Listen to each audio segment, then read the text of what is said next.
shengero niwakora ibyaha witwa ngo warakijijwe, ndakubwije ukuri igihano kiri imbere. Urubanza rurahari, na cyane cyane ku bantu bakora ibyaha bamaze kumenya ukuri n'ubugesera. Abantu bariko baronona imibiri yabo, kwisambanya uba uri kuronona umubiri wawe, uba uri kurihumanya. Ibi byose n'ibihari mu gihe nk'iki. Mweho muriko muranyumva, mwiyubake ku kwizera kwanyu kwera cyane. Nutiyubaka ntawe uzokubaka wundi, nutizigama ntawe uzokuzigama wundi. Ibidusambura ni ibinyene bidukikuje. Erega abagenzi barahari kugira ngo bagusambure. Bavuze ngo umwasa azoba uwo mu nzu yawe, azoba umubiri wawe. Umubiri urahari kugira ngo ugusambure. Enda kino gihe nimuze twiyubake. Mwene data shiramwe ingufu wiyubake, shiramwe ingufu wizigame. Kwaruka nimwizigame, mwirinde. Nimutizigama mama wawe nimuzogendana wakuzigame, abavyeyi nimuzogumana ngo bakuzigame. Wiyubake ku kwizera kwawe, tugugwanire. Bisigura ngo ni intambara. Nico gituma Paulo arangije urugendo ngo nagwanye intambara nziza. Burya kugira ngo wiyubake n'intambara, kugira ngo wizigame n'intambara.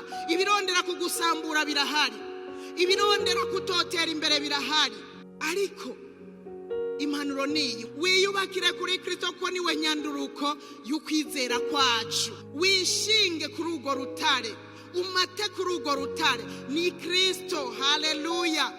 Usomye muri iki cete cya mbere Petero yanditse, muri iki gice cya kabiri umurongo wa 4 n'uwa 5, haravuga ngo nuko mumwegere, niwe buye rifise ubugingo ryagawe n'abantu, ariko ku Mana ryatoranijwe riri n'igiciro.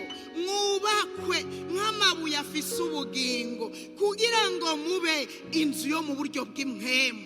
Burya we uri kizu cyo mu buryo bw'impwemu. Iyo winjije amajambo mabi uri kurasambura inzu yo mu buryo bw'impwemu. Haleluya.